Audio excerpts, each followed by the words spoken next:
നമ്മള് ശരിക്കും ഈ സ്റ്റോറി തുടങ്ങാൻ നേരത്ത് നമ്മൾ പറയാൻ ഉദ്ദേശിച്ചതും ഇത് തന്നെയാണ്. അതാണ് ആദ്യത്തെ ഞങ്ങളുടെ ഒരു challenge.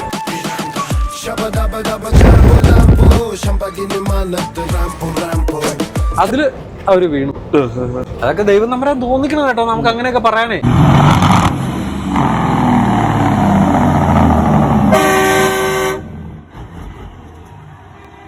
Hi, welcome to Matty's highway vlogs. അപ്പം നമ്മുടെ കഥ പറച്ചിലിൻ്റെ എപ്പിസോഡ് കുറച്ച് നാളായിട്ട് അങ്ങനെ പൊയ്ക്കൊണ്ടിരിക്കുകയാണ്. അപ്പം നമുക്കും ചെറിയ രീതിയിൽ ബോറടിച്ച് തുടങ്ങി. ഇതിപ്പോൾ നമ്മുടെ വലിച്ചു നീട്ടി മനഃപൂർവ്വം കൊണ്ടുപോകണമല്ല. കാരണം കഥ പറയുമ്പോൾ അതിൻ്റെതായ രീതിയിൽ ഡീറ്റെയിൽസോട് കൂടി പറഞ്ഞില്ല എന്നുണ്ടെങ്കിൽ നിങ്ങൾക്കത് കണക്ട് ചെയ്യാൻ പറ്റില്ലല്ലോ. അപ്പോൾ അതുകൊണ്ടാണ് നമ്മളങ്ങനെ 5ാമത്തെ എപ്പിസോഡ് വരെ പോകുന്നത് കേട്ടോ. അപ്പോൾ ഇത് നമ്മുടെ 5ാമത്തെ എപ്പിസോഡാണ്. എന്തായാലും ഈ ഒരു എപ്പിസോഡോടുകൂടി നമ്മുടെ ഈ ഒരു കഥ മുഴുവൻ നമ്മൾ തീർക്കും. അപ്പം നമ്മുടെ ലൈഫ് സ്റ്റോറിയുടെ ബാക്കി വിശേഷങ്ങൾ പറയുന്നതിന് മുമ്പ് നമുക്ക് ചില വിശേഷങ്ങൾ ഷെയർ ചെയ്യാനുള്ളത്. ഒന്നാമത്തെ കാര്യം, നമ്മുടെ 2025 വിൻ്റർ ഒഫീഷ്യലി സ്റ്റാർട്ട് ചെയ്ത് കഴിഞ്ഞു. നമ്മുടെ നാട്ടിൽ വേനൽ മഴ എന്നൊക്കെ പറയുന്ന പോലെ ഒരു വിൻ്ററിൻ്റെ തുടക്കമായിട്ട് ഒരു കനത്ത മഞ്ഞ് പെയ്യും. അത് കഴിഞ്ഞിട്ട് കുറച്ച് കാലത്തേക്ക് നമുക്കൊരു പ്ലസ് ടെമ്പറേച്ചർ പോകും. 0ക്ക് മുകളിൽ പോയാൽ നല്ല ടെമ്പറേച്ചറാണ് കേട്ടോ. അപ്പം ആ ഒരു ഇത് വരുന്നതോടുകൂടി ഇതെല്ലാം ചിലപ്പോൾ ഒന്ന് മെൽറ്റായി പോകും. പിന്നീട് അതിശക്തമായിട്ട് ഒരു ഡിസംബർ പകുതിയോടുകൂടി നല്ല രീതിയിൽ മഞ്ഞൊക്കെ പെയ്ത് വിൻ്റർ തുടങ്ങും എന്നുള്ളതാണ് അതിൻ്റെതായ ഒരു ഡിസംബർ ലാസ്റ്റ് വീക്കോടുകൂടി നല്ല സാധാരണ ഇതിൽ. പിന്നെ ചില സമയത്ത് ക്രിസ്മസ് കഴിയുകയും ചെയ്യും അല്ലേ. എന്തായാലും ജനുവരിക്ക് എക്സ്ക്യൂസ് ഇല്ല. കാരണം ചില സമയത്തൊക്കെ നമ്മള് ക്രിസ്മസിന്റെ സമയത്ത് വൈറ്റ് ക്രിസ്മസ് ആകുമെന്ന് നോക്കി നിൽക്കുന്നതൊക്കെ. അപ്പൊ എന്തായാലും ആദ്യത്തെ സ്നോ കിട്ടിയെന്ന് പറയുമായിരുന്നു.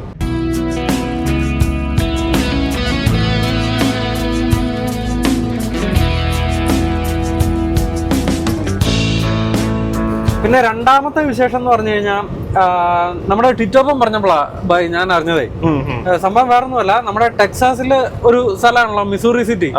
ആ മിസൂറി സിറ്റിയുടെ മേയറായിട്ട് ഒരു മലയാളിയാണ് തെരഞ്ഞെടുക്കപ്പെട്ടിരിക്കുന്നത്. അതും പുള്ളിയുടെ ആദ്യത്തെ വർഷമല്ല, പുള്ളിയുടെ 3ാമത്തെ കോൺസിക്യൂട്ടീവ് ടേമാണ് മിസൂറി സിറ്റിയിലെ മേയർ എന്നുള്ള സ്ഥാനം. അപ്പം നമ്മളെല്ലാവരും ന്യൂയോർക്കിന്റെ മേയറായിട്ട് മംദാനി തെരഞ്ഞെടുക്കപ്പെട്ടു എന്നുള്ള വാർത്ത അറിഞ്ഞു. അതെ, അത് ഭയങ്കരമായിട്ട് സെലിബ്രേറ്റ് ചെയ്യപ്പെടുകയും ചെയ്തു. പക്ഷെ മംദാനി എന്ന് പറയുമ്പോ ഒരു ഇന്ത്യൻ വംശജൻ മാത്രമാണ്. പക്ഷെ മിസൂറി സിറ്റിയിലെ ഈ പുള്ളി മേയർ അല്ലെ, മലയാളിയാണ്. കോട്ടയം കുറുമുള്ളൂർ സ്വദേശി റോബിൻ ഇലക്കാട്ട് എന്നാണ് പേര്. അപ്പൊ നമ്മുടെ ട്വിറ്ററിൽ വിളിച്ചിട്ട് പറയായിരുന്നു, നമ്മുടെ ഒരു മലയാളി എന്ന് പറയുമ്പോഴത്തേക്ക് നമുക്കൊക്കെ അല്ലെ, നമ്മളാ ന്യൂസ് കേട്ടെങ്കിൽ ട്വിറ്റർ പറഞ്ഞപ്പോഴാണ് നമ്മൾ ഓർത്ത് ശരിയാണ് ഇതിന്റെ ഇമ്പോർട്ടൻസ് ആയി. അപ്പൊ അതിനത്ര വാർത്താ പ്രാധാന്യം ഒന്നും നമ്മുടെ ഒരു മുഖ്യധാര മാധ്യമങ്ങളിൽ കിട്ടിയില്ല എന്നുള്ള ഒരു ഇതേ. അപ്പൊ എന്തായാലും നമ്മുടെ ഭാഗത്തുനിന്ന് മിസൂറി സിറ്റിയുടെ മേയറായിട്ട് തെരഞ്ഞെടുക്കപ്പെട്ട റോബിൻ ഇലക്കാട്ടിയേട്ടന് എല്ലാവിധ ആശംസകളും. എന്നാ പിന്നെ നമുക്ക് നമ്മുടെ കഥയിലേക്ക് തുടങ്ങിയേക്കാം. അപ്പം ഈ ഒരു ഇന്നത്തെ എപ്പിസോഡോടുകൂടി നമ്മൾ ഫുള്ള് ക്ലൈമാക്സ് പറഞ്ഞ കഥ തീർക്കുന്നതായിരിക്കും. അപ്പം കഴിഞ്ഞ പ്രാവശ്യം നമ്മൾ കഥ പറഞ്ഞു നിർത്തുമ്പോഴത്തേക്കും നമ്മൾ UK നമ്മുടെ 2ാമത്തെ വരവോടുകൂടി ബ്രിസ്റ്റോളിനടുത്തുള്ള ക്ലീവുഡനിൽ സന്തോഷമായിട്ട് ജീവിക്കുകയല്ലേ. അങ്ങനെ സന്തോഷമായിട്ട് അങ്ങ് ജീവിച്ച് പൊക്കോണ്ടിരുന്ന 2015 പകുതിയായി. 2015 പകുതിയായിട്ടും നമ്മുടെ പ്രോസസ്സിങ് നടന്നുകൊണ്ടിരിക്കുക. ഏത് കാനഡ 2012 അവസാനം സബ്മിറ്റ് ചെയ്ത ആപ്ലിക്കേഷനാണ് നീന. അതിൻ്റെ ഇടയിൽ നീനയുടെ കല്യാണം കഴിഞ്ഞു, വർക്ക് പെർമിറ്റ് 2ാമത്തെ പുതുക്കി, അങ്ങനെ പൊക്കോണ്ടിരിക്കുന്നു. അപ്പൊ ഞങ്ങക്ക് വലിയ പ്രതീക്ഷ ഒന്നുമില്ല ഇതിപ്പോ എപ്പോ ആവും. കാരണം ഇത് കുറെ നാളായി ഇത് ഇങ്ങനെ നടക്കുവാണല്ലോ. കാരണം ഞങ്ങൾ ആ സമയത്ത് UK ഒരു ഏജൻസി വഴിയാണ് കാനഡയ്ക്ക് അപ്ലൈ ചെയ്തിരിക്കുന്നത്. അപ്പൊ അവരെ സംബന്ധിച്ചിടത്തോളം ആണെങ്കിലും അവരുടെ ഇതുപോലെ തുടക്കകാലത്തുള്ള കുറച്ച് ആപ്ലിക്കേഷനിൽ പെട്ടതാണ് ഞങ്ങളുടെ. അപ്പം അവർക്കും ഈ പറഞ്ഞ പോലെ വ്യക്തമായ ഒരു ധാരണയില്ല നമ്മുടെ IRCC എങ്ങനെയാണ് പ്രതികരിക്കുന്നത്. നമ്മളെല്ലാം പോകുന്ന ആ സമയത്താണല്ലോ, അത് ശരിക്കും അവർക്ക് ധാരണയില്ല. നമ്മളെ പോലെ തന്നെ അവർക്ക് അറിയത്തുള്ളൂ. എന്തെങ്കിലും പ്രോഗ്രസ് ഉണ്ട്, അത് വരുമ്പോ മെയിൽ വരുമ്പോൾ അവർ അറിയാം. അതെ, ചെയ്ത് പഠിക്കാം എന്നുള്ള രീതിയിലാണ്. അപ്പൊ നമ്മളൊരു സംശയത്തിന് നമ്മുടെ വിചാരം ഏജൻസിനെ വിളിച്ച് ചോദിക്കാം എന്നല്ലേ, അവർക്കെല്ലാം അറിയാമെന്നുള്ള നമ്മുടെ ഒരു ധാരണ. പക്ഷെ അവർക്കും ഈ പറഞ്ഞ. പിന്നെ അന്ന് ഞങ്ങളുടെ കൺസൾട്ടന്റ് ആയിട്ട് കിട്ടിയിരുന്ന ജോസ് എന്ന് പറഞ്ഞുകൊണ്ടൊരു കോട്ടയംകാരനായിരുന്നു. അല്ല, അത് മലയാളികളുടെ ഏജൻസി ആയിരുന്നു. മലയാളി ഏജൻസി. അപ്പം ജോസ് നമ്മളുമായിട്ട് ഭയങ്കര ഫ്രണ്ട്ലി ആയിരുന്നു, അതുകൂടാതെ ഭയങ്കര ഓപ്പൺ ആയിരുന്നു. അപ്പം പുള്ളി ഈ പറഞ്ഞ പോലെ നമ്മളോടൊന്ന് ഹൈഡ് ചെയ്ത് ഇങ്ങനെ അവർക്ക് അറിയത്തില്ലാലും നമ്മളോട് ഇതുപോലെ അറിയാന്നുള്ള രീതിയിൽ സംസാരിക്കാതെ ഉള്ള കാര്യമുള്ള പോലെ പറഞ്ഞ് ഞങ്ങൾ ഒരു ഡിസ്കഷനിൽ കൂടെയാണ് കാര്യം മുന്നോട്ട് പോയിക്കൊണ്ടിരുന്നത്. അപ്പൊ അതുകൊണ്ട് തന്നെ നമുക്കും കുറെ കാര്യങ്ങളൊക്കെ പഠിക്കാൻ പറ്റി. നമ്മൾ ഓപ്പൺ ആയിട്ടുള്ള പരിപാടികളായിരുന്നു. അപ്പൊ അങ്ങനെ ഇരുന്ന് കഴിഞ്ഞപ്പോഴത്തേക്ക് ഞങ്ങൾ എന്ത് ചെയ്തു, ഇപ്പം അതിൻ്റെ ഇടയിൽ ഞങ്ങളുടെ കല്യാണം കഴിഞ്ഞിരുന്നതുകൊണ്ട് ഞങ്ങൾ ആകെ ഒരു കൺഫ്യൂഷനിലായിരുന്നു. ഇപ്പൊ പ്രൈമറി ആപ്ലിക്കേഷൻ ഓൾറെഡി 2012 നീന ഒറ്റയ്ക്ക് നടത്തിയേക്കുവാണല്ലോ. ഇപ്പൊ ക്യൂബക് മൈഗ്രേഷൻ എന്ന് പറയുന്ന ഒരു പ്രോഗ്രാമിൽ കൂടെയാണ് ഞങ്ങൾ അപ്ലൈ ചെയ്തേക്കുന്നത്. അപ്പം അതിൻ്റെ ഇടയിൽ കല്യാണവും കഴിഞ്ഞു. ഇനിയിപ്പോ കല്യാണം കഴിഞ്ഞ് ഞങ്ങൾ ആകെ സംശയത്തിലായി, ഇനിയിപ്പോ സ്പൗസിനെ ആഡ് ചെയ്യണോ അതോ ആഡ് ചെയ്താൽ ഇനി പ്രൈമറി ആപ്ലിക്കേഷൻ ഓൾറെഡി പിന്നെയും ഡിലേ ആവോ? അങ്ങനെയാണ് മിക്കവരും പറയുന്നത്. അങ്ങനെയാണല്ലോ പൊതുവെയുള്ള സംസാരം. ഇനിയിപ്പോ ഓരോരോ ആപ്ലിക്കൻസിനെയും എല്ലാം ആഡ് ചെയ്തോണ്ടിരിക്കുന്നതോറും ചിലപ്പോ താമസിക്കാനുള്ള ഒരു ഇതുണ്ടാവും എന്നുള്ളൊരു ഇത്. അപ്പൊ ആകെ ഞങ്ങളൊരു കൺഫ്യൂസ്ഡ് ആയിരുന്നു തുടക്കത്തിൽ. പിന്നെ നീന പറഞ്ഞു, അപ്പൊ നമ്മൾ എത്ര നാളും ഇതുപോലെ സെപ്പറേറ്റ് ആയിട്ട് ജീവിച്ചു, നമ്മൾ ഒരുമിച്ച് ജീവിക്കാൻ വേണ്ടിട്ടല്ലേ ഈ കാര്യങ്ങളിൽ കൂടെ എല്ലാം പോകുന്നത്. നമ്മളിപ്പോ 2012 ആപ്ലിക്കേഷൻ വെച്ചിട്ട് ഇതിപ്പോ 2015 പകുതിയോളം ആയി. എന്നിട്ടും നമ്മുടെ ഈ പരിപാടികളൊന്നും ശരിയാവുന്നില്ല എന്നർത്ഥം ഇത്രയും താമസിക്കില്ല. അപ്പൊ അതുകൊണ്ട് അവർക്ക് ഓൾറെഡി PR ആയിട്ട് പിന്നീട് ഞാൻ എന്റെ ഇത് ആഡ് ചെയ്യാൻ നിന്ന് കഴിഞ്ഞാൽ പിന്നെ എനിക്കും ഇത്രയും സമയം എടുത്തു കഴിഞ്ഞാൽ അത്രയും കൊല്ലം നമ്മൾ സെപ്പറേറ്റ് ആയിട്ട് ജീവിക്കണ്ടേ. അപ്പൊ അതുകൊണ്ട് നമുക്ക് ആവുമ്പോ ഒരുമിച്ചാവട്ടെ, നമ്മൾ ഒരുമിച്ചല്ലേ ജീവിക്കണ്ടേ. അപ്പൊ അതുകൊണ്ട് എന്തായാലും ഉത്തരവായി നമുക്ക് രണ്ടും കൽപ്പിച്ച് ആഡ് ചെയ്യാന്ന് പറഞ്ഞപ്പോ എന്നെ ആഡ് ചെയ്തു. അപ്പൊ അങ്ങനെ ആ ഒരു പരിപാടി നടന്നു. വീണ്ടും UK ജീവിതം നടന്നുകൊണ്ടിരിക്കുന്നു. അങ്ങനെ ഇരുന്ന സമയത്ത് ഒരു അപ്ഡേറ്റ് ഉണ്ടായി. ഈ ക്യൂബക് മൈഗ്രേഷന്റെ ഭാഗമായിട്ട് നമുക്ക് ഫ്രഞ്ചിന്റെ ക്വാളിഫിക്കേഷൻ വേണമല്ലോ. അപ്പം ബൈക്കൊക്കെ ഉണ്ടായിരുന്നു. അത് അപ്പം ഈ അറിയാൻ പാടില്ലാത്തവർക്ക് ഫ്രഞ്ച് പഠിക്കണം ക്യൂബക് മൈഗ്രേഷന്. അതായത് കാനഡയിലെ പല പ്രോവിൻസുകളിൽ പെട്ട ഒരു പ്രോവിൻസ് ആണ് ക്യൂബക്. അപ്പൊ ഈ ക്യൂബക്കിന്റെ പ്രത്യേകത എന്നാന്ന് പറഞ്ഞാൽ ക്യൂബക്കിലെ ഫസ്റ്റ് ലാംഗ്വേജ് ഫ്രഞ്ചാണ്. കൂടുതലും ഫ്രഞ്ചുകാര് കോളനൈസ് ചെയ്തിരുന്ന ഒരു ഏരിയ ആയിരുന്നു ക്യൂബക്ക്. അപ്പം ക്യൂബക്കിലേക്ക് അപ്പൊ അതുകൊണ്ട് തന്നെ ക്യൂബക്കിലേക്ക് ഇമിഗ്രൻസ് ആയിട്ട് വരുന്ന ആൾക്കാരെല്ലാം ഇംഗ്ലീഷ് സ്പീക്കിംഗ് പ്രോവിൻസുകളായിട്ടുള്ള ടൊറന്റോയിലേക്കും ആൽബർട്ടയിലേക്കും മറ്റ് പല സ്ഥലങ്ങളിലേക്കും മൂവ് ഔട്ട് ആവും. കാരണം ക്യൂബക്കിലെ മെയിൻ ലാംഗ്വേജ് ഫ്രഞ്ച് ആയതുകൊണ്ട് തന്നെ. അപ്പൊ അതുകൊണ്ട് തന്നെ അവിടെയുള്ള മൊത്തത്തിൽ നോക്കുമ്പോഴത്തേക്ക് ഇമിഗ്രൻസ് അവിടെ കുറവാണ്. കാരണം ഫ്രഞ്ച് അറിയാവുന്നവർക്ക് അവിടെ സർവൈവ് ചെയ്യാൻ പറ്റുള്ളൂ. ഈവൻ നമ്മൾ മോൺട്രിയലിൽ പോയിട്ടുള്ള നമ്മുടെ വീഡിയോസിലെല്ലാം നിങ്ങൾ ശ്രദ്ധിച്ചിട്ടുണ്ടെങ്കിൽ നമ്മൾ പല പ്രാവശ്യം പറഞ്ഞിട്ടുണ്ട്, അവിടുത്തെ ഈവൻ റോഡ് സൈൻസ് വരെ ഫ്രഞ്ചിലായിരിക്കും ഉള്ളത്.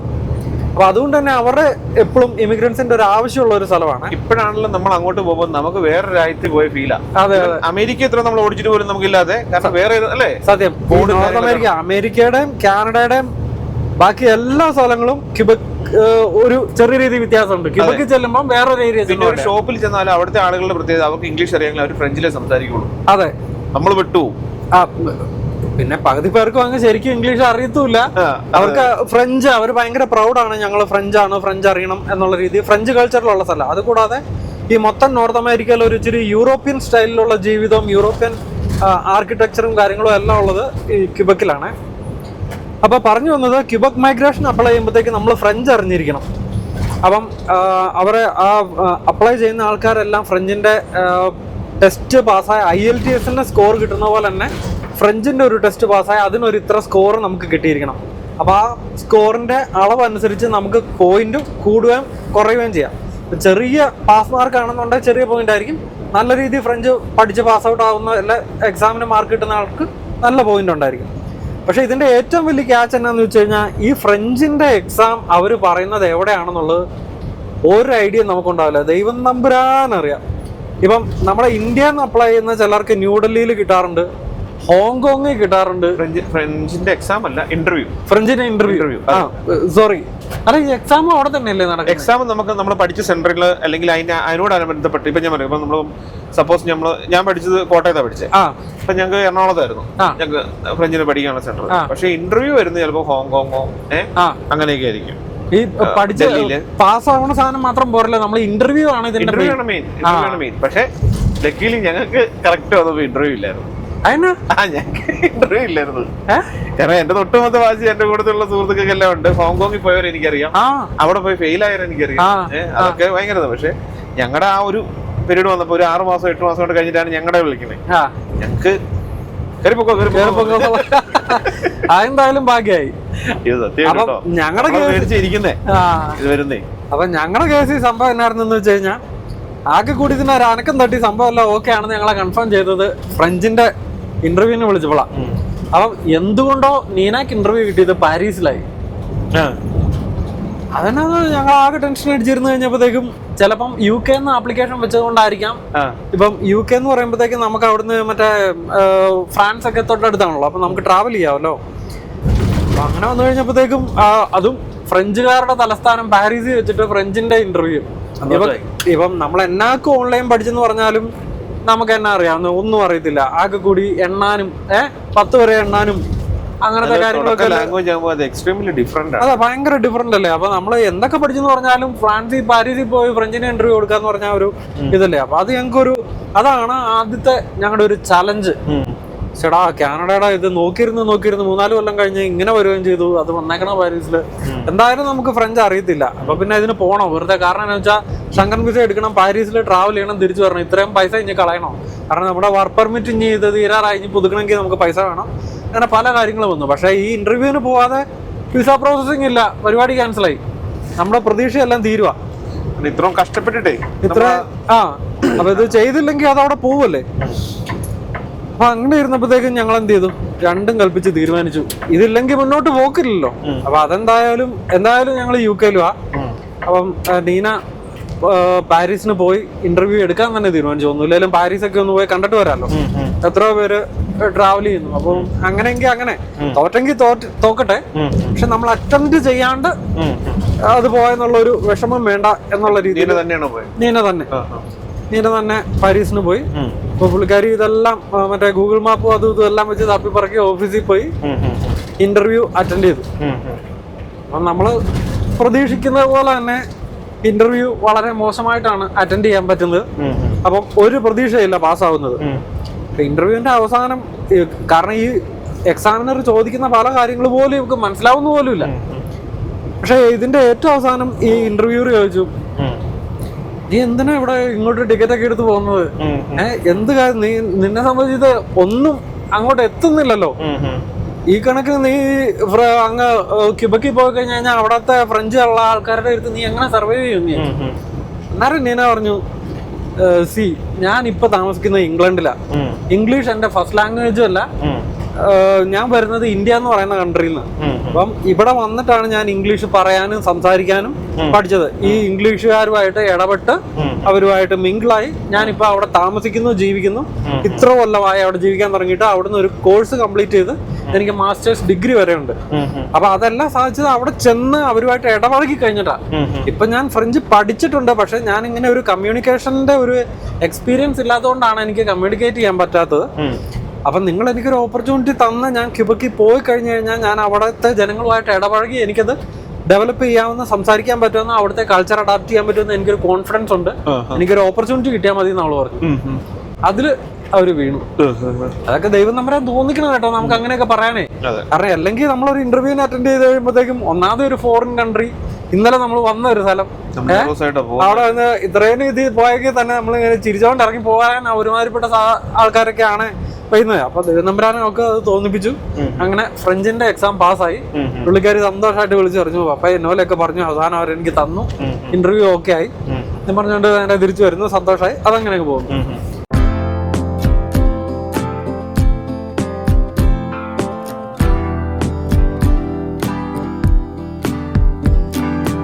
അപ്പം ഫ്രഞ്ചിന്റെ എക്സാമും പാസ്സായി. പിന്നെയും കാലം കുറച്ചങ്ങ് മുന്നോട്ട് പോവാ. അപ്പൊ ഈ സമയത്തൊന്നും നമുക്ക് വലിയ പറയില്ല. കാരണം ഏകദേശം ഇനിയും ഒരു 1.5 കൊല്ലത്തോളം ഉണ്ട് നമുക്ക് UK വർക്ക് പെർമിറ്റ്. അപ്പൊ ഈ സമയത്ത് നീന പ്രഗ്നന്റ് ആണ്. അങ്ങനെ ഓരോ ദിവസവും മുന്നോട്ട് പോയിക്കൊണ്ടിരുന്ന ഒരു സുപ്രഭാതത്തില് നമുക്കൊരു ഇമെയിൽ വരിക, നീനയുടെ PR അപ്രൂവ് ആയി. ഫസ്റ്റ് ലാൻഡിങ്ങിന്റെ ലാസ്റ്റ് ഡേറ്റ് ഇന്ന ദിവസമാണ്. അപ്പൊ ആ ഇന്ന ദിവസത്തിനുള്ളിൽ കാനഡയിൽ ഫസ്റ്റ് ലാൻഡിങ് ചെയ്ത് PR കൺഫേം ചെയ്യണം. മെഡിക്കൽ കഴിഞ്ഞ് എത്ര സമയം ഉണ്ടാവും? അതെ. അപ്പം ഇത് അറിയാൻ പാടില്ലാത്തവർക്ക് വേണ്ടിയിട്ട് പറയാൻ വേണ്ടിയിട്ട്, കാനഡയുടെ ആപ്ലിക്കേഷൻ നടക്കുമ്പോഴത്തേക്കും, PR ആപ്ലിക്കേഷൻ നടക്കുമ്പോഴത്തേക്കും മെഡിക്കൽ എന്ന് പറയുന്ന ഒരു സാധനം ഉണ്ടാവും. നമ്മുടെ ഫുൾ മെഡിക്കൽ ചെക്കപ്പും അതിന്റെ റിക്വയർമെന്റ് അനുസരിച്ച്. അപ്പൊ ഈ മെഡിക്കല് ചെയ്ത് അത് കിട്ടി അതിന്റെ കറക്റ്റ് 1 വർഷത്തിനുള്ളിലായിരിക്കും നമുക്ക് എപ്പോഴും PR കിട്ടുന്നത്. അപ്പൊ ഈ മെഡിക്കലിന്റെ 1 വർഷത്തിനുള്ളിൽ തന്നെ നമ്മൾ ഈ ഫസ്റ്റ് ലാൻഡിങ് നടത്തണം. എല്ലാം തന്നെ PR ക്യാൻസൽ ആയി പോകും അല്ലേ? വീണ്ടും അതിനൊക്കെ വള്ളി പിന്നെ കാര്യങ്ങളുണ്ട്. അപ്പം ഒരുമാതിരിപ്പെട്ട സാഹചര്യങ്ങളിലെല്ലാം ആൾക്കാർക്ക് ഇച്ചിരി നേരത്തെ വരുമെങ്കിലും കഷ്ടകാലം പിടിച്ചവരുടെ കാര്യങ്ങളിൽ ഇത് അവസാന നിമിഷമായിരിക്കും. ചിലപ്പോൾ ഒരാഴ്ചയും കൂടെ ആയിരിക്കും ഈ മെഡിക്കൽ എക്സ്പയർ ചെയ്യാനുള്ളൂ. ആ സമയത്തൊക്കെ ഫസ്റ്റ് ലാൻഡിങ്ങിന് എന്ന് പറഞ്ഞുകൊണ്ട് പേപ്പർ വരും.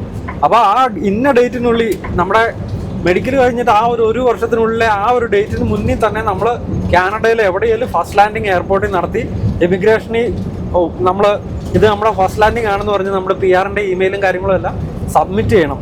അന്നേരമാണ് നമ്മൾ PR കൺഫേം ആവുന്നത്. ലാൻഡിങ് പേപ്പർ ഉണ്ട്, ലാൻഡിങ് പേപ്പർ, ഫസ്റ്റ് ലാൻഡിങ്ങിന്റെ പേപ്പർ. അപ്പൊ അതിൽ ഇമിഗ്രേഷൻ ഓഫീസർ സീൽ വെക്കുകയും നമ്മൾ PR permanent resident of Canada എന്നുള്ളത് കൺഫേം ആവുകയും ചെയ്യും. അങ്ങനെ ഈ സാധനം വന്നത് നീനയുടെ ആ ഒരു സാധനം കിട്ടി ഞങ്ങൾ ആകെ കൂടി ചെക്ക് ചെയ്യുമ്പോഴത്തേക്കും ഇതിന്റെ ലാസ്റ്റ് ഡേറ്റും ആകാറായി. അതോടൊപ്പം നീന പ്രഗ്നൻസിയുടെ ലാസ്റ്റ് മിനിറ്റിലാണ്. കാരണം ഒത്തിരി ഡിലേ എടുത്തു കഴിഞ്ഞാൽ അവൾക്ക് ട്രാവൽ ചെയ്യാൻ പറ്റില്ല. കാരണം പ്രഗ്നന്റ് അല്ലേ. അതായത് സംഭവം പറയാം, ജാനുവരി 6-ാം തീയതിയാണ് ഞങ്ങളുടെ പിങ്കിമോൻ ഉണ്ടാകുന്നത്. ഞങ്ങൾക്ക് ഈ പേപ്പർ വരുന്നത് ഒക്ടോബർ ലാസ്റ്റ് വീക്കാണ്. എന്ന് പറയുമ്പോഴത്തേക്കും എത്ര മാസമാണ്? വളരെ അടുത്തു, 6-7 മാസമായി. അതുപോലത്തെ ഒരു സാഹചര്യത്തിലായിരുന്നു. ഈ പേപ്പർ കിട്ടി ഒരാഴ്ചക്കുള്ളിൽ തന്നെ ഞങ്ങൾ ടിക്കറ്റും എടുത്തു. കാരണം എത്രയും പെട്ടെന്ന് അവൾ അവിടെ എത്തണമല്ലോ, അല്ല പിന്നെ ഇവര് ഫ്ലൈറ്റ് കയറ്റിയല്ലോ. അപ്പൊ സംഭവം എന്ന് വെച്ചാൽ ഈ പേപ്പറെല്ലാം വന്നു. ഞങ്ങൾ ഇതുപോലെ എത്രയും പെട്ടെന്ന് പോയേ പറ്റുള്ളൂ എന്ന് മനസ്സിൽ തീരുമാനിച്ചു. അപ്പൊ സംഭവം എന്താന്ന് വെച്ച് കഴിഞ്ഞാൽ നീനയ്ക്ക് മാത്രമേ PR അപ്രൂവ് ആയി വന്നിട്ടുള്ളൂ. എന്റേത് സ്റ്റിൽ പ്രോസസിംഗിലാണ്. അപ്പൊ ഞങ്ങൾ തീരുമാനിച്ചല്ലോ നീനയ്ക്ക് ട്രാവൽ ചെയ്യണമെങ്കിൽ ഈ ഒരാഴ്ച ട്രാവൽ ചെയ്തു, അല്ലെങ്കിൽ അവർ ഫ്ലൈറ്റേ കയറ്റിയല്ല. അപ്പൊ അങ്ങനെ ഞങ്ങൾ ഇത് തന്നെ പ്ലാൻ ചെയ്തു. എടി നീ ഇപ്പൊ കയറി വിട്ടോ, വേറെ ഒന്നും നോക്കണ്ട. ഞാനിപ്പം എന്നാണെന്ന് വെച്ചാൽ വിസിറ്റിംഗ് വിസയ്ക്ക് അപ്ലൈ ചെയ്യാം. ഇപ്പൊ UK ആകുമ്പോൾ നമുക്ക് നല്ല ജോലിയുണ്ട്. ഇപ്പൊ ഇതെപ്പോ വേണേലും വരാമെന്നുള്ളൊരു ഇതുകൊണ്ട് നമുക്ക് അത്യാവശ്യം ഇപ്പൊ ആരുടെയും കയ്യിൽ നിന്നൊന്നും മറിച്ചിട്ടാണേലും അക്കൗണ്ടിൽ ഇട്ട് കഴിഞ്ഞാൽ നമുക്ക് പൈസ കാണിച്ച് നമുക്ക് കാനഡയുടെ വിസിറ്റിംഗ് വിസയ്ക്ക് അപ്ലൈ ചെയ്യാവുന്നതല്ലേ ഉള്ളൂ. ജെന്യൂൻ റീസൺ ഉണ്ട്. തന്നെ എല്ലാവരും ഡോക്ടറെ കണ്ടുപിടിച്ച് ഡോക്ടേഴ്സിനോടും വെക്കാം. കാരണം ഭാര്യ ഫുള്ളി പ്രഗ്നന്റ് ആണ്.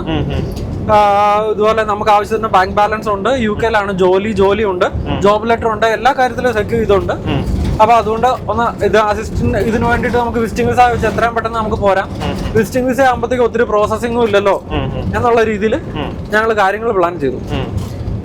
അപ്പൊ അങ്ങനെ പ്ലാൻ ചെയ്ത് വിസിറ്റിംഗ് വിസയ്ക്ക് അപ്ലൈ ചെയ്തു, തിരിച്ചു വീട്ടിൽ വന്നു. ആ സമയത്ത് നമ്മളെ സംബന്ധിച്ചിടത്തോളം ഏറ്റവും വലിയ ടെൻഷൻ, നീന ഇത്രയും പ്രഗ്നന്റ് ആയി ഫുള്ളായിട്ട് നിൽക്കുന്നു.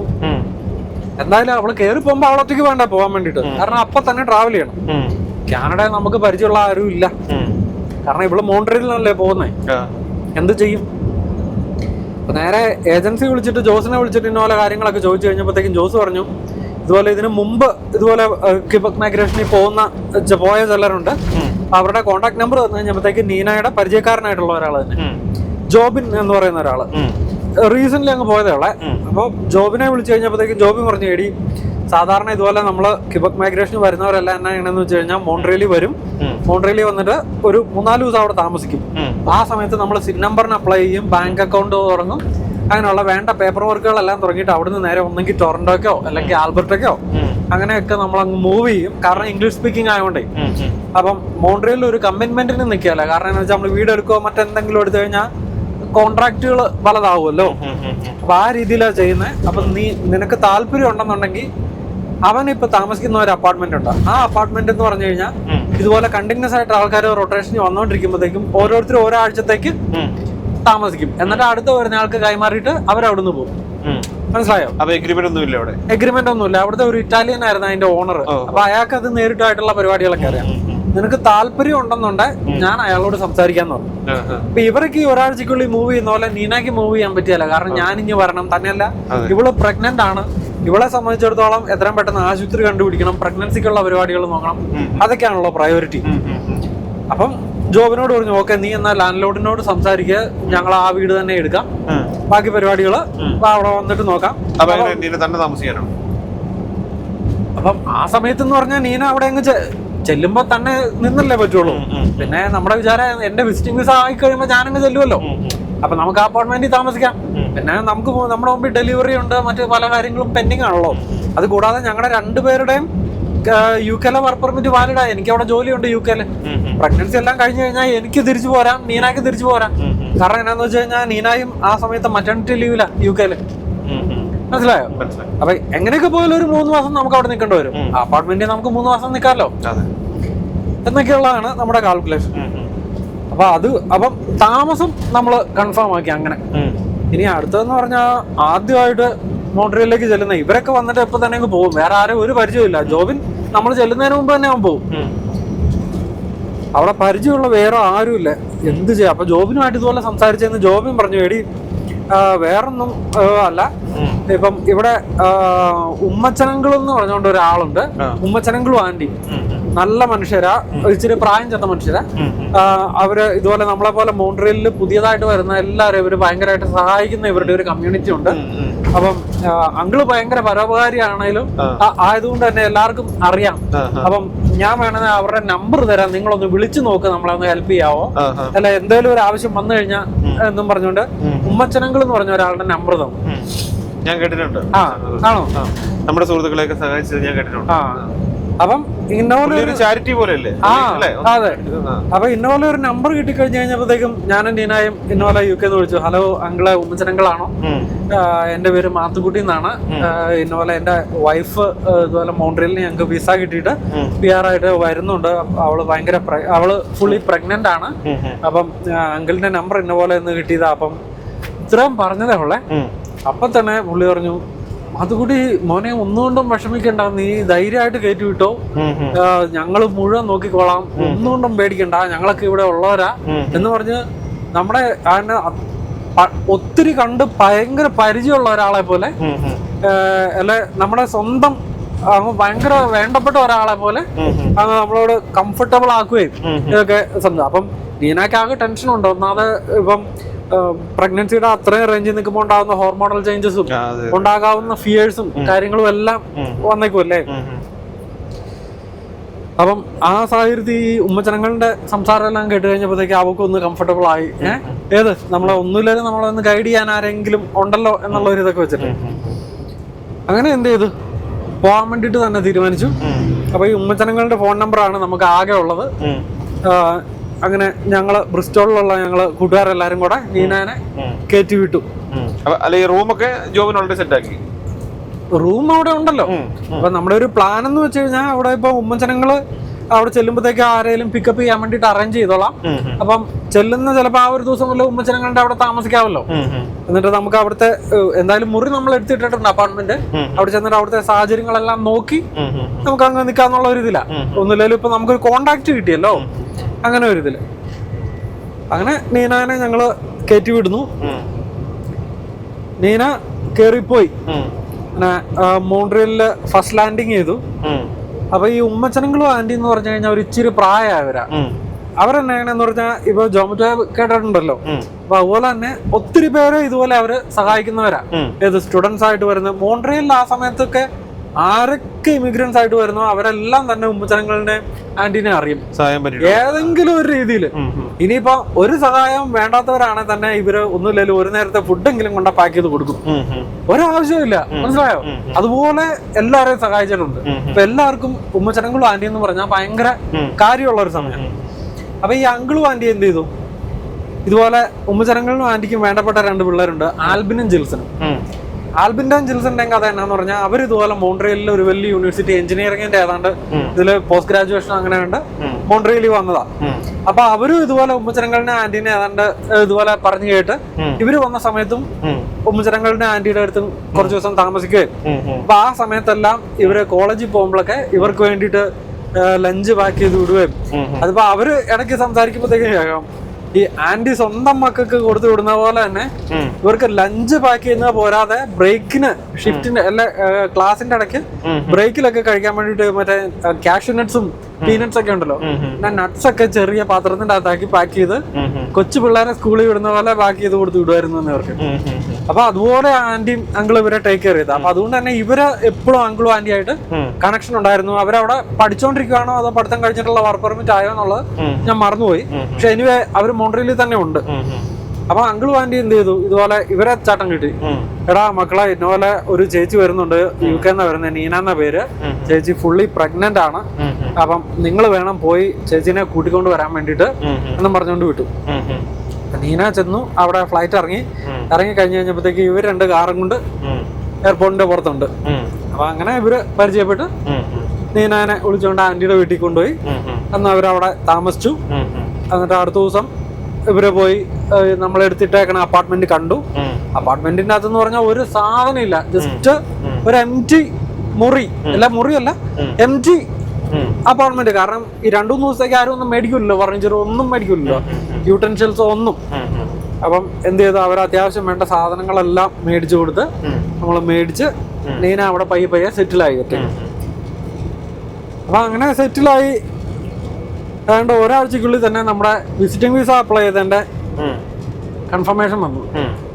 സോറി, നിങ്ങളുടെ വിസിറ്റിംഗ് വിസ റിജക്ട് ചെയ്തിരിക്കുന്നു. അതാണ് കൺഫർമേഷൻ. ആപ്ലിക്കേഷൻ ഒരു കൺഫർമേഷൻ വേണ്ടേ? അവര് പറയുന്നത് ഇതാ, നിങ്ങളുടെ PR ആപ്ലിക്കേഷൻ ഓൾറെഡി ഇൻ പ്രോസസ്സിലായതുകൊണ്ട് 2 ഫയൽ അടിക്കുകയല്ല. അപ്പം അത് ഓൾറെഡി പ്രോസസ്സിംഗിലായതുകൊണ്ട് തന്നെ ഈ 2ാമത്തെ ആപ്ലിക്കേഷൻ റിജക്ട് ചെയ്തിരിക്കുന്നു എന്ന് പറഞ്ഞ് ഇതായി. അപ്പൊ ഞങ്ങൾക്ക് ആകെ വിഷമായി. നീന എന്ത് ചെയ്യും? നീന ഒറ്റയ്ക്ക് ഫുള്ള് പ്രഗ്നന്റ് ആയിട്ട് അവളാകെ ടെൻഷൻ അടിച്ചു, വിഷമിച്ചു. ഇനി 2 ഓപ്ഷൻസ് ഉള്ളത്. ഒന്നെങ്കിൽ അവൾക്ക് ഈ ഡേറ്റ് തീരുന്നതിന് മുമ്പ് തിരിച്ചു കയറി പോരാ. ഏത്? അപ്പം ഡെലിവറിയുടെ സമയത്ത് നമ്മളൊക്കെ ഉണ്ടാവും. ഇല്ലാന്നുണ്ടെ അവൾ അവിടെ കണ്ടിന്യൂ ചെയ്യണം. ഇവിടെ PR കാർഡ് അറേഞ്ച് ചെയ്താൽ മതി അല്ല, അവള് തിരിച്ചു വന്ന പ്രശ്നം എന്നാന്ന് വെച്ച് കഴിഞ്ഞാൽ കൊച്ചപ്പ് സിറ്റിസൺ ആവുകയല്ല. പിന്നീട് കൊച്ചിനെ ആഡ് ചെയ്യണമെങ്കിൽ അതിന്റെ പ്രോസസ്സിങ് 4-5 വർഷം വരെയൊക്കെ പോവാം. നമുക്ക് എത്രയോ പേരെ അറിയാം പിള്ളേരെ ഇതിന്റെ സമയത്ത് ആഡ് ചെയ്യാണ്ടിരുന്നിട്ട് പിന്നീട് പിള്ളേര് നാട്ടിലും ഇവരിവിടെ ആയിട്ട് 4-5 കൊല്ലം താമസിച്ച ആൾക്കാരെയൊക്കെ എനിക്ക് പേഴ്സണലി അറിയാം. അത് എന്താന്ന് വെച്ചിട്ടുണ്ടല്ലോ, ചിലര് അങ്ങനെ പണ്ടെന്ന് കാണിക്കുന്നതാണ്. മീൻസ് അവര് ആഡ് ചെയ്യാതെ വന്ന് കുഞ്ഞുണ്ടായിട്ട് അവർ ആഡ് ചെയ്യാതെ പിന്നെ കൊടുത്താന്ന് പറഞ്ഞ് പിന്നെ ഒരു ആ സമയത്ത് നിങ്ങൾ എന്തുകൊണ്ട് ആഡ് ചെയ്തില്ല എന്നുള്ള അത് ഭയങ്കര പ്രശ്നമാവും. എനിക്കും അറിയാം. കാരണം ഈ ഏജൻസികൾക്കും ഇതിനെ കുറിച്ച് വ്യക്തമായ ധാരണ ഇല്ലാത്തതുകൊണ്ടാണ് അതെല്ലാം സംഭവിക്കുന്നത്. അപ്പൊ നമുക്ക് ഇതുപോലെ പല കാര്യങ്ങൾ അറിയാവുന്നതുകൊണ്ട് തന്നെ നീനയ്ക്ക് ആ ഒരു 2 ഓപ്ഷൻസ് ആയിരുന്നു. നീന ആകെ കൂടി ഭ്രാന്തായി. അപ്പം PR-ന്റെ ഈ ഒരു സിറ്റുവേഷൻ മനസ്സിലായല്ലോ. അപ്പൊ അങ്ങനെ ഇരുന്ന സാഹചര്യത്തിൽ അതൊക്കെ വലിയ ചാലഞ്ചസ് ആയിട്ടോ. നീന ചില സമയത്ത് നമ്മളെക്കാളും ഒക്കെ നല്ല ധൈര്യം എടുത്ത് ഓരോ തീരുമാനങ്ങൾ എടുക്കുന്നതിന്റെ കാരണം ആ സമയത്ത് എനിക്കൊന്നും പറയാൻ പറ്റിയല്ല. കാരണം ഇവളോട് എന്ത് ഞാൻ പറയും, എടി നമുക്ക് കാനഡയിൽ രക്ഷപ്പെടണം, അതുകൊണ്ട് നീ അവിടെ പോയി റിസ്ക് എടുക്കാൻ പറയാൻ പറ്റുമോ? പ്രഗ്നൻസിക്കും ഡെലിവറിയുടെ സമയത്ത് എന്തൊക്കെ കോംപ്ലിക്കേഷൻസ് വരാം. പ്രത്യേകിച്ച് ഒരു മോറൽ സപ്പോർട്ടിന് ആരുമില്ല. ഒരാളുടെ അടുത്ത് ഇപ്പൊ പെണ്ണുങ്ങൾക്ക് ഉണ്ടാവുന്ന ഹോർമോണൽ ചേഞ്ചസും മൂഡ് സ്വിങ്സും ഒക്കെ എത്രയോ പേർക്ക് അറിയാം, നമുക്ക് അറിയാവുന്നതല്ലേ. അല്ല, അതുപോലെ ഇവിടുത്തെ ഹെൽത്ത് കെയർ സിസ്റ്റത്തെ കുറിച്ച് നിങ്ങൾക്ക് ഒരു ഐഡിയ ഉണ്ടായിരുന്നോ? ഇങ്ങനെയാണ് എവിടെ കാനഡയുടെ? പിന്നെ അതിന്റെ ഒരു ഗുണം എന്നാന്ന് വെച്ച് കഴിഞ്ഞാൽ ഈ നമ്മുടെ ഉമ്മച്ചനങ്ങളുടെ ആന്റിഡം കെയർ ഓഫില് നമുക്കൊരു അടിപൊളി ഗൈനക്കോളജിസ്റ്റിനെ അവിടുന്ന് പെട്ടെന്ന് തന്നെ സെറ്റായി. സാധാരണ ഇതിൽ നമുക്ക് അങ്ങനെ അവസാന നിമിഷം അവിടെ ചെല്ലുമ്പോ ഒന്നും ആവില്ലല്ലോ, ഡോക്ടറെ കിട്ടാനൊക്കെ ഭയങ്കര പാടല്ലേ. അപ്പൊ ഈ ഉമ്മച്ചനങ്ങളുടെ ആന്റിഡം കെയർ ഓഫിൽ തന്നെ അവരെ പോലെ അവരുടെ കമ്മ്യൂണിറ്റിയിലുള്ള ഒരു നല്ല ഡോക്ടർ ആലിസ് ബെഞ്ചമിൻ എന്ന് പറയുന്ന ഒരു ഡോക്ടർ. അപ്പം നമ്മുടെ കാനഡയുടെ തന്നെ ഗൈനക്കോളജിയിൽ ഏറ്റവും മെയിൻ ടോപ്പ് ആയിട്ടുള്ള ഒരു ഡോക്ടറാണ്. 2 വലിയ അവാർഡൊക്കെ കിട്ടിയേക്കുന്ന നല്ല പ്രായമുള്ള ഒരു ഡോക്ടറാണ്. ശരിക്കും മലയാളിയാ ഡോക്ടർ, മലയാളിയാ. അപ്പം ഇവരുടെ ഈ ഒരു ഉമ്മച്ചനങ്ങളുടെ ആന്റിക്കും ഇതുപോലെ ഇവരുടെ ആ ഒരു സമയത്ത് വന്ന കുറച്ച് കൂട്ടുകാരും ഒക്കെ അടങ്ങി ഇതുപോലെ ചാരിറ്റി ചെയ്യുന്ന ഒരു സെക്ഷൻ ഉണ്ട് ഇവര്, പള്ളിയായിട്ടും ഒരു ക്ലബൊക്കെ പോലെ. അപ്പൊ ഇവരുടെ എല്ലാം ഇതാണ് ഒരു ഹോബിയാണ് ഇവരെ പുതിയതായിട്ട് വരുന്ന ആൾക്കാരെ സഹായിക്കുക എന്ന് പറയുന്നത്. കാരണം അവരൊക്കെ പണ്ടേ ഇമിഗ്രേഷൻ കഴിഞ്ഞ് ആഫ്രിക്കയിലും അങ്ങനെ പല രാജ്യങ്ങളിലും കൂടെ ഒക്കെ ട്രാവൽ ചെയ്ത ആൾക്കാരാണ്. അപ്പൊ അങ്ങനെ ഡോക്ടർ ആലിസ് ബെഞ്ചമിന്റെ അടുത്ത് ഇന്നപോലെ ഉമ്മച്ചരങ്ങളും ആന്റിയൊക്കെ സംസാരിക്കുകയും അങ്ങനെ ഡോക്ടർ ഏറ്റെടുത്തായിരുന്നു നീനായന്. അപ്പൊ അതുകൊണ്ട് തന്നെ നമുക്കൊരു വിശ്വാസമുണ്ട്. പിന്നെ മോൺട്രിയലിൽ ഒരു വലിയ ആശുപത്രി ഉണ്ടല്ലോ, അപ്പൊ ആ ആശുപത്രിയിലാ ഈ ഡോക്ടർ ഉള്ളത്. അപ്പം അവിടെ നീന പോയി കൺസൾട്ട് ചെയ്യുവാൻ. അപ്പം സംസാരിച്ചു വന്നു കഴിഞ്ഞപ്പോഴത്തേക്കും ഡോക്ടറിന് പിറവങ്കാരിയാ ഡോക്ടർ. അപ്പം ഇങ്ങനെ പറഞ്ഞു വന്നു കഴിഞ്ഞാൽ ഇപ്പൊ ഹസ്ബൻഡ് പിറവങ്കാരനാന്ന് പറഞ്ഞപ്പോ ഡോക്ടറിന് ഒരു പ്രത്യേക സ്നേഹം വരും. ഡോക്ടർ പണ്ടേ ഇങ്ങോട്ട് വന്നാണെങ്കിലും ഡോക്ടറിന് നാടെന്ന് പറയുമ്പോ ഒരു കണക്ഷൻ വരുമല്ലോ നമുക്ക് എല്ലാവർക്കും. അപ്പൊ അതിന്റെ പേര് ഒരു പ്രത്യേക സ്നേഹം ഉണ്ടാവുകയും അങ്ങനെയൊക്കെ വന്നു കഴിഞ്ഞപ്പോ നീനൊക്കെ കുറച്ച് കോൺഫിഡന്റ് ആയി. ഏത് മലയാളി നമ്മളോട് ഒരു പ്രത്യേക സോഫ്റ്റ് കോർണർ ഉള്ള ഒരു ഡോക്ടറാ, പുള്ളിക്കാരി നോക്കിക്കോളും എന്നുള്ളതൊക്കെ. അപ്പൊ അങ്ങനത്തെ സാഹചര്യത്തിൽ നീന പറഞ്ഞു, അപ്പൊ നമ്മൾ മാത്രം ഒരുമിച്ച് ജീവിച്ചാൽ പോരും, നമ്മുടെ ഫ്യൂച്ചർ എന്ന് പറയുമ്പോൾ ഇതെല്ലാം ഇൻക്ലൂഡ് ചെയ്യുന്നല്ലേ. അപ്പം ഞാൻ എന്തായാലും റിസ്ക് എടുക്കാം, എന്നാലേ നമുക്ക് ഒരു ഫാമിലി ആയിട്ട് ഇവിടെ ജീവിക്കാൻ പറ്റുള്ളൂ. അതുകൊണ്ട് ഞാൻ ഇവരൊക്കെ ഇവിടെ ഉണ്ടല്ലോ, ഞാൻ ഇവിടെ എന്തായാലും ധൈര്യമായിട്ട് നിൽക്കാം, നമുക്ക് ബാക്കി കാര്യങ്ങൾ നോക്കാം എന്നുള്ള രീതിയിൽ അവൾ അങ്ങനെ ഒരു തീരുമാനം എടുത്തു.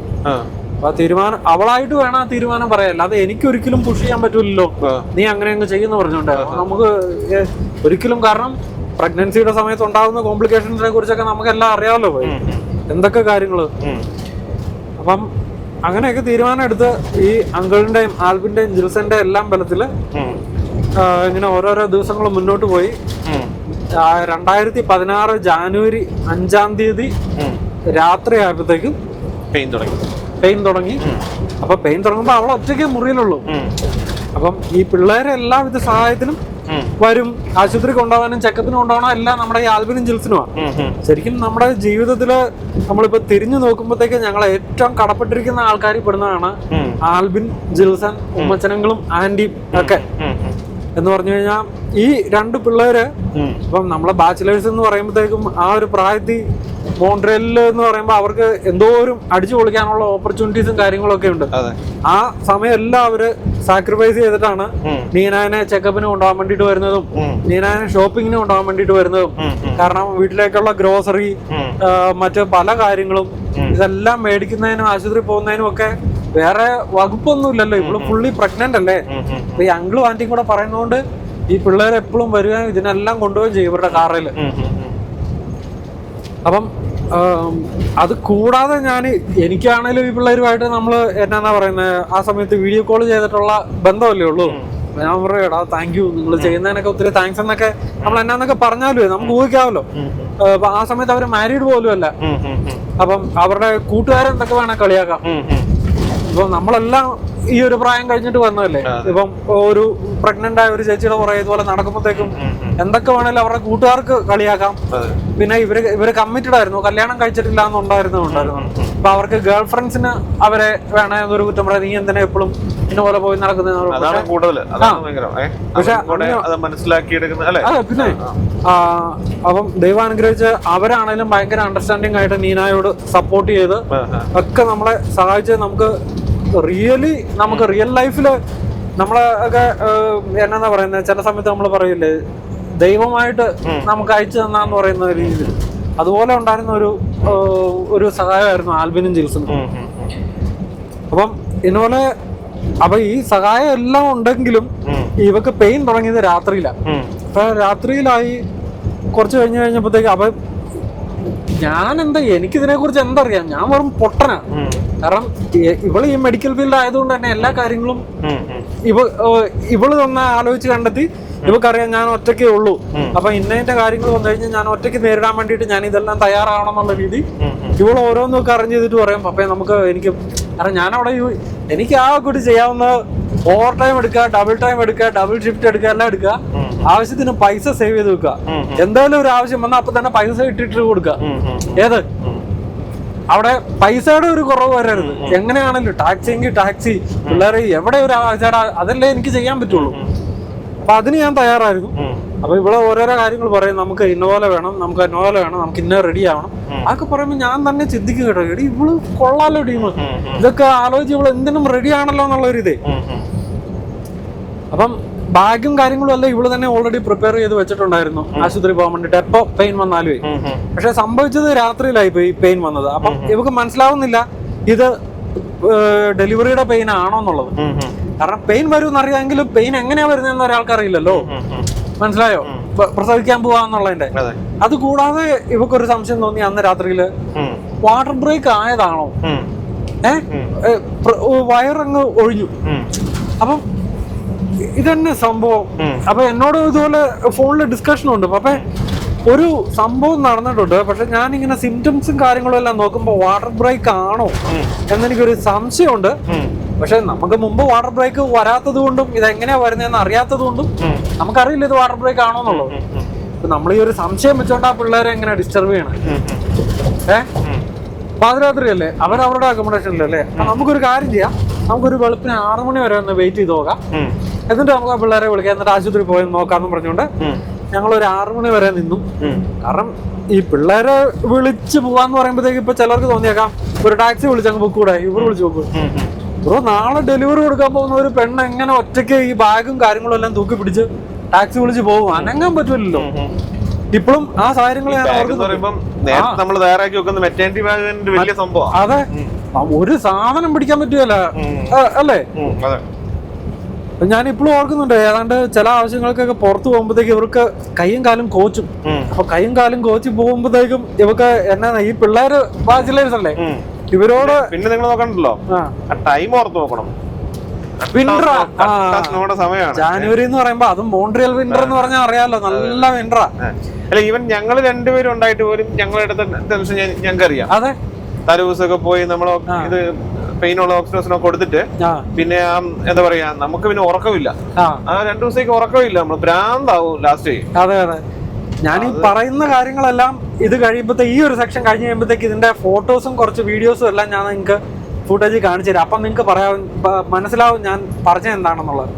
അപ്പൊ ഞാൻ പറഞ്ഞതെന്നു വെച്ചാൽ, ഈ ചില പുറത്തിറങ്ങുമ്പോഴത്തേക്കൊക്കെ നീനയുടെ കൈയും കാലും ഒക്കെ അങ്ങ് കോച്ചി പോകും. ഏത് ഒറ്റക്കല്ലേ ഉള്ളൂ.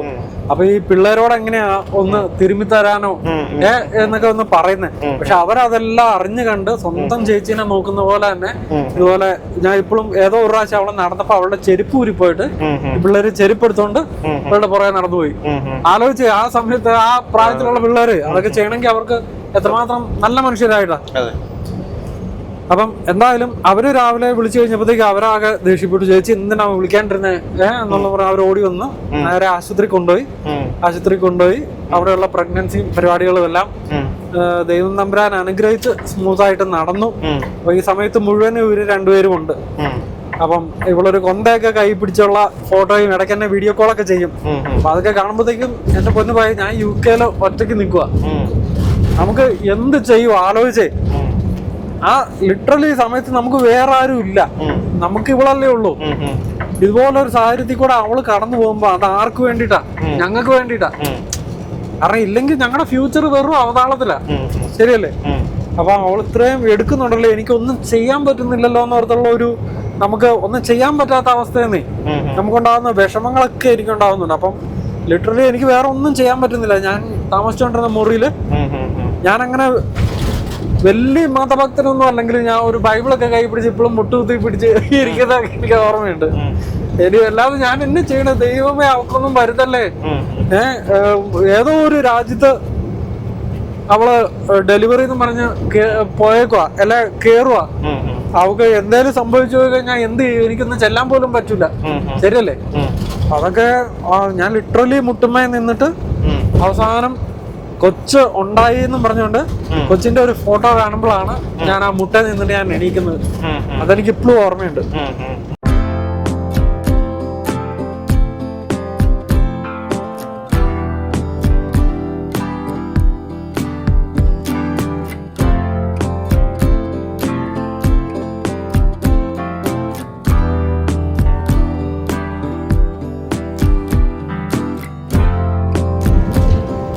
അപ്പം എന്തായാലും അങ്ങനെ ഫൈനലി ഞങ്ങളുടെ പിങ്കിമോൻ ജാനുവരി മാസം 6-ാം തീയതി ഉണ്ടായി. അതൊരു ഞങ്ങളെ സംബന്ധിച്ച് വേറൊരു വലിയ ഒക്കേഷൻ കൂടെ. കാരണം എന്ന് വെച്ചാൽ ജാനുവരി 6 എന്ന് പറഞ്ഞാൽ ഞങ്ങളുടെ പിറവമ്പള്ളിയിലെ പെരുന്നാളാണ്. രാജാക്കന്മാരുടെ പള്ളി. അതാണ്, അത് രാജാക്കന്മാരുടെ പള്ളി എന്ന് പറഞ്ഞാൽ അവിടെ 2 പള്ളികളുണ്ട്. ആ 2 പള്ളികളും രാജാക്കന്മാരുടെ പള്ളിയാണ്. എന്ന് പറഞ്ഞാൽ പിറവം മജോറിറ്റി അല്ലെ, ഞങ്ങളുടെ അവിടെ മുസ്ലിംസ് അങ്ങനെ അധികം ഇല്ല. ഞങ്ങളുടെ അവിടെ മേജറായിട്ട് ഹിന്ദുസും ക്രിസ്ത്യൻസും ഉള്ളത്. അപ്പം അവിടെ ഈ ഞങ്ങൾ ജാനുവരി 5-6 പെരുന്നാള് വന്നാലും ഇനിയിപ്പോ അതോടൊപ്പം തന്നെ ഞങ്ങളുടെ അവിടെ പിഷാരി കോവിൽ എന്ന് പറഞ്ഞുകൊണ്ട് ഒരു പള്ളി, ഒരു അമ്പലമുണ്ട്. അപ്പം ഞങ്ങൾ അവിടുത്തെ ഒരു മേജർ പള്ളിയും ഈ അമ്പലം ഇരിക്കുന്ന ഒറ്റ കോമ്പൗണ്ടിൽ തന്നെയാണ്. അപ്പൊ ഈ അമ്പലത്തിലെ ഉത്സവത്തിന് ഞങ്ങളെല്ലാം പോവും. ഇവിടുത്തെ ജനുവരി 5-6 പെരുന്നാളിന് ഞങ്ങളും എല്ലാം പോകും. ഈ 2 പള്ളിയിലെ പെരുന്നാളുകളും ആയതുകൊണ്ട് തന്നെ എല്ലായിടത്തും അവിടുത്തെ ഏറ്റവും വലിയ ഉത്സവം ജനുവരി 5-6 പെരുന്നാളാണ്. പെരുന്നാളിനോടനുബന്ധിച്ച് ഗാനമേള, പ്രദക്ഷിണം, കാര്യങ്ങൾ. അപ്പൊ 2 പള്ളി തമ്മിൽ കോമ്പറ്റീഷൻ ഒക്കെ ആയതുകൊണ്ട് ഇങ്ങനെയുള്ള എല്ലാ കാര്യങ്ങളിലും കലാകായിക മേഖലകളിലെല്ലാം ഭയങ്കര അങ്ങോട്ടും ഇങ്ങോട്ടും കോമ്പറ്റീഷൻ ആയിരിക്കും. അപ്പൊ അതൊരു ഗ്രാൻഡ് പരിപാടിയാണ്. അപ്പൊ അതുകൊണ്ട് തന്നെ ആ ജനുവരി 6 പെരുന്നാൾ എന്ന് പറഞ്ഞാൽ അത്ര ഇമ്പോർട്ടൻസ് ആണ് ഓരോ പിറവംകാരനും. അപ്പൊ അന്ന് ബർത്ത്ഡേ ആവുക എന്ന് പറഞ്ഞു കഴിഞ്ഞാൽ വളരെ റെയർ ആയിട്ട് സംഭവിക്കുന്ന ഒരു കാര്യമല്ലേ. എന്റെ അമ്മച്ചി എപ്പോഴും പറയും രാജകുമാരിയാണ് പിങ്കിമോൻ എന്നൊക്കെ പറഞ്ഞു. പിന്നെ അതുകൂടാതെ ഇടയ്ക്ക് ഞങ്ങൾ നാട്ടിൽ പോകുമ്പോഴത്തേക്കും പെരുന്നാളിന് ചെല്ലുമ്പോഴത്തേക്ക് ഞങ്ങൾ പിങ്കിമോനെ പറഞ്ഞ് പറ്റിക്കുമായിരുന്നു ചെറുപ്പത്തിൽ. പിങ്കിമോന്റെ ബർത്ത്ഡേ എന്ന് പറഞ്ഞാൽ പിറവത്തൊക്കെ ഫുള്ള് സെലിബ്രേഷനാ. പള്ളിയില് ഗാനങ്ങളൊക്കെ ചെറുപ്പത്തില്. അപ്പൊ അതൊക്കെ ജോക്സ് അപ്പാർട്ട്. അപ്പൊ സംഭവം എന്താന്ന് വെച്ച് കഴിഞ്ഞാൽ അതൊക്കെ ഭയങ്കര ഞങ്ങളെ രണ്ടുപേരെ സംബന്ധിച്ചിടത്തോളം ഭയങ്കര ഇമോഷണൽ മെമ്മറീസ് ആണ്. കാരണം എന്താ വെച്ചാൽ ഇതെല്ലാം കടന്നുപോയി കൊച്ചുണ്ടായി കഴിയുമ്പോഴത്തേക്ക് നേഴ്സുമാരെ കൊച്ചിനെ എടുത്ത് ക്ലീൻ ചെയ്തിട്ട് അമ്മേനെ കാണിച്ചു കഴിഞ്ഞിട്ട് കൊടുക്കുമല്ലോ. അല്ലെ എനിക്ക് തോന്നുന്നു അമ്മേനെ കാണിക്കുന്നതിന് മുമ്പ് അമ്മ ഇതുപോലെ മയങ്ങി കിടക്കുമായിരിക്കുമല്ലോ. കുറച്ചു നേരം വെച്ചിട്ട് നിങ്ങളുണ്ടെങ്കിൽ ഇവിടുത്തെ ഇപ്പൊ നിങ്ങളിവിടെ ഉണ്ടെങ്കിൽ നിങ്ങൾക്ക് അമ്പിളിക്കൽ കോഡ് കട്ട് ചെയ്യാം. ഞാൻ രണ്ടുപേരുടെ ഞാൻ കട്ട് ചെയ്തത്. അപ്പം സംഭവം എന്താണെന്ന് വെച്ചാൽ ഇവർക്ക് കൊച്ചിനെ ആദ്യമായിട്ട് നീന അല്ലാതെ കയ്യില് സ്വീകരിക്കുന്നത് വേറെ ആരുമില്ല, ഈ 2 പിള്ളേരേ ഉള്ളൂ. അപ്പം ഈ ആൽബിനും ജിൽസിനും അവിടെ നിൽക്കുമ്പോഴത്തേക്കും ആൽബിന് ഇത് കുഞ്ഞു കൊച്ചല്ലേ, അവന് പേടി. ഇവർ രണ്ടുപേരും എന്ന് പറഞ്ഞാൽ ആ പ്രായത്തിൽ എന്തൊക്കെയാ നേരിടണേ. ശരിക്കും നമ്മളെ പോലെ കല്യാണമൊക്കെ കഴിച്ച് ഇതൊക്കെ കണ്ട് നമ്മൾ നേരിടേണ്ടത് അവർ ആ പ്രായത്തിൽ നേരിടുക. അപ്പം എന്നിട്ട് ജിൽസനാണ് ആദ്യമായിട്ട് കൊച്ചിനെ സ്വീകരിക്കുന്നത്, എനിക്ക് വീഡിയോ കോൾ വിളിച്ച് കാണിച്ചു തരുന്നതും കാര്യങ്ങളും എല്ലാം. അപ്പൊ അതൊക്കെ നമ്മുടെ ജീവിതത്തിൽ മറക്കാൻ പറ്റാത്ത ഓരോരോ കാര്യങ്ങളാണ്. എനിവേ അങ്ങനെയാണ്. മിസ്സായി പോയതിന്റെ ഒരു വിഷമവും എവിടെയോ മിസ്സായി പോയതിന്റെ വിഷമം 100% ഉണ്ട്. പക്ഷെ ഉണ്ടെങ്കിലും അവര് രണ്ടുപേരും ഭംഗിയായി നടന്നല്ലോ, അവര് രണ്ടുപേരും സേഫ് ആണല്ലോ എന്നുള്ളതിലായിരുന്നു എനിക്ക് ഏറ്റവും ആശ്വാസം. ഇതിപ്പം മറ്റേത് ഞാൻ അവിടെ ഇല്ലല്ലോ എന്നുള്ളത് ഇപ്പൊ തന്നെയാണ് ദൈവം നമ്മുടെ പ്ലാൻ ചെയ്തത്, നമുക്കൊന്നും ചെയ്യാൻ പറ്റാത്തതായിരുന്നല്ലേ. അതേസമയം നമ്മുടെ സ്വന്തം അനിയന്മാരെ പോലെ ആ 2 പിള്ളേരെ ഉമ്മച്ചനങ്ങളുടെ അനിയനെയൊക്കെ തന്നതും നമുക്ക് അനുഗ്രഹമായി. അപ്പം ഞാൻ പറയുമായിരുന്നു, നീന എടുത്ത ചില തീരുമാനങ്ങള് അല്ല, ദൈവം അവളുടെ ഇടയിലേക്ക് തന്നെ വന്ന് ഇറങ്ങി പ്രവർത്തിച്ച് പാരീസിൽ പോയി ആ ഇന്റർവ്യൂവിന്റെ സമയത്ത് അവൾക്ക് അങ്ങനെ സംസാരിക്കാൻ പറ്റിയില്ലായിരുന്നെങ്കിൽ അവിടെ തീർന്നാണ് ഞങ്ങളുടെ കാനഡിയൻ സ്വപ്നങ്ങള്. കാരണം അങ്ങനെ പോയിട്ടേ ലാംഗ്വേജിൽ ഫെയിൽ ആയിട്ട് പോയവരുടെ ഞാൻ കേട്ടിട്ടുണ്ട്. അറിയത്തില്ലെങ്കിലും നമ്മുടെ ഫ്രണ്ട്സ് പറഞ്ഞ് ഞാൻ കേട്ടിട്ടുണ്ട്. മൈഗ്രേഷൻ ഓൾറെഡി അവിടെ പോകും. ഒന്നാമത്തെ കാര്യം, നമുക്ക് പിന്നീട് അതുപോലെ ഒരു ആപ്ലിക്കേഷൻ വെക്കാൻ വേണ്ടിട്ട് മനസ്സുണ്ടാവില്ല. കാരണം എന്റെ ഒരു ആപ്ലിക്കേഷനിൽ നമ്മുടെ എല്ലാം കൂടെ ഒരു കച്ചിത്തുരുമ്പാണ് ഇത് 3-4 കൊല്ലം കഴിഞ്ഞിട്ടാ ഇതൊക്കെ നടക്കുന്നത്. ഇനി അടുത്ത കഴിഞ്ഞ് 3-4 കൊല്ലം എത്ര നാൾ വെയിറ്റ് ചെയ്യാൻ പറ്റും? ഒന്ന് ഇപ്പൊ ഇത്, രണ്ടാമത് ഫുള്ളി പ്രഗ്നന്റ് ആയിരിക്കുമ്പോ അവിടെ തന്നെ നിക്കാനും കൊച്ചിനെ അവിടെ ഡെലിവറി ചെയ്യാനും ഒക്കെ അവളെടുത്ത തീരുമാനമേ വരുന്നത് വരട്ടെ എന്നുള്ള രീതിയിൽ. പിന്നെ അതിൻ്റെ ഇടയിൽ വേറെ ചില ഇമോഷണൽ തീരുമാനങ്ങളുണ്ട്. ഇതുപോലെ ഇത്രയും എക്സ്ട്രീം സാഹചര്യത്തിൽ കൂടെ അവള് കടന്നു പോയപ്പോഴത്തേക്കും അവളെടുത്ത ചില കാര്യങ്ങളെ. അപ്പം അതൊക്കെ ആയിട്ടുള്ള അവളുടെ ഒരു സംസാരത്തിൽ കൂടെ നമുക്ക് മറ്റൊരു വീഡിയോ, അതായിരിക്കും ഇതിന്റെ ഒരു ഫൈനൽ വീഡിയോ. ഇതിൽ കൂടുതൽ വീഡിയോ ആയിട്ട് ഈ ഒരു ടോപ്പിക്കിനെ കുറിച്ച് സംസാരിച്ച് നിങ്ങളെ വെറുപ്പിക്കാൻ ഞാൻ ഉദ്ദേശിക്കുന്നില്ല. കാരണം ഇപ്പം ഇതെല്ലാം ഞാൻ എൻ്റെ ഒരു പെർസ്പെക്റ്റീവ് എന്നല്ല കണ്ടത്. പക്ഷെ ഇതെല്ലാം ഫേസ് ചെയ്ത ആള് നീന ആയതുകൊണ്ട് തന്നെ അവളുടെ ഒരു ആംഗിളിൽ നിന്നും കൂടെ ഇത് പറയുന്ന ഒരു എപ്പിസോഡ് അടുത്ത പ്രാവശ്യം വെക്കാവേ. പറഞ്ഞു വന്നത്, ഞങ്ങളുടെ കനേഡിയൻ ജീവിതത്തിലല്ല, ഞങ്ങളിപ്പോൾ ജീവിക്കുന്ന ഈ ഒരു സന്തോഷകരമായ കാനഡ സെറ്റിൽഡ് ആയിട്ടുള്ള ഒരു ജീവിതത്തിൽ ദൈവത്തിൻ്റെ അനുഗ്രഹത്തോടൊപ്പം തന്നെ നീന പ്ലേ ചെയ്തിരിക്കുന്ന ഒരു പാർട്ട് വളരെ വലുതാണ്. നമ്മുടെ ഓരോരുത്തരുടെയും ജീവിതത്തിൽ അല്ലേ, നമ്മൾ ഓരോരുത്തരും കടന്നു വരുന്ന ഓരോരോ രീതികളെ നമ്മൾ ശരിക്കും ഈ സ്റ്റോറി തുടങ്ങാൻ നേരത്ത് നമ്മൾ പറയാൻ ഉദ്ദേശിച്ചതും ഇത് തന്നെയാണ്. വേറൊന്നുമല്ല, ഇവിടെ വന്നിരിക്കുന്ന ഓരോരുത്തരും ആ ഒരു ഫൈനൽ അച്ചീവ്മെന്റ്, അതായത് കാനഡയിലെ പെർമനന്റ് സെറ്റിൽമെന്റ് എന്നുള്ള ഒരു പരിപാടിയിലേക്ക് എത്താൻ വേണ്ടിയിട്ട് പല വിധത്തിലും തരത്തിലും പെട്ട ബുദ്ധിമുട്ടുകളിൽ കൂടെ ആയിരിക്കും കടന്നുപോയത്. അപ്പൊ നീന 15 ഒക്ടോബർ സമയത്ത് ഇവിടെ വന്നു, 2015 ഒക്ടോബർ ലാസ്റ്റ് വീക്ക്. അപ്പൊ ഞാനിത് പറയാനെല്ലാം കാരണം, ഇപ്പൊ ഈ ഒക്ടോബർ കഴിഞ്ഞ് നവംബർ ആയി നിൽക്കുമ്പോഴത്തേക്കും നീന ഇവിടെ എത്തി ഫസ്റ്റ് ലാൻഡിങ് ചെയ്ത് PR ആയതിന്റെ 10ാമത്തെ വർഷമാണ് ഈ ഒരു വർഷം. അപ്പം അങ്ങനെയാണ് ഞങ്ങളുടെ ജീവിതം കാനഡ സെറ്റിലായതും ഞങ്ങൾ കാനഡയിൽ എത്തിയതും മറ്റ് പല കാര്യങ്ങളിലേക്കും ഒക്കെ പോയതും. എനിക്ക് വേറൊന്നുമല്ല പറയാനുള്ളത്, ഇതുപോലെ കാനഡയിലേക്ക് വരണം അല്ലെങ്കിൽ അമേരിക്കയിൽ വരണം എന്നൊക്കെ നമ്മളോട് പറയുന്ന പലരോടും നമ്മൾ അതിൻ്റെ റൈറ്റ് ആയിട്ടുള്ള പ്രോസസ്സുകൾ പറഞ്ഞു കൊടുക്കുമ്പോഴത്തേക്കും എല്ലാവർക്കും പെട്ടെന്ന് ഡിസപ്പോയിന്റഡ് ആവും. ഇത്രയും പ്രോസസ്സ് ഉണ്ടോ, എല്ലാവരുടെയും വിചാരം നമ്മൾ ഇന്ന് പൈസ കൊടുത്ത് 1 മാസത്തിനുള്ളിൽ കയറി പോകാന്നുള്ള രീതിയിലാണ്. അങ്ങനെ എല്ലാ കാര്യങ്ങളും ഒരു ഇച്ചിരി സമയം എടുക്കുന്ന പ്രോസസ്സാണെന്ന് പറയുമ്പോൾ എല്ലാവർക്കും പെട്ടെന്ന് ടെൻഷൻ അടിക്കും, അല്ലെ അവർക്ക് പെട്ടെന്ന് നിരാശ വരും. അങ്ങനെ ഒന്നും നിരാശപ്പെടരുത്. നമ്മൾ ഈ ഈസി മണി കൈ നിൽക്കില്ല എന്ന് പറയില്ല, അതുപോലെ തന്നെ റൈറ്റ് ആയിട്ടുള്ള പ്രോസസ്സിൽ കൂടെ വന്നാലേ നമ്മളൊരു ലീഗൽ ഇമിഗ്രൻ്റ് ആയിട്ട് നമ്മുടെ ജീവിതം ഇവിടെ സെറ്റ് ആവുള്ളൂ. ഇല്ലാന്നുണ്ടെങ്കിൽ നമ്മൾ എപ്പോഴും ഇല്ലീഗൽ മാർഗത്തിൽ കൂടെ എളുപ്പ വഴി കൂടെ ക്രിയേറ്റ് ചെയ്യാൻ നോക്കിയാൽ അതൊരിക്കലും ശാശ്വതമായ ഒരു സെറ്റിൽമെന്റ് ആയിരിക്കില്ല.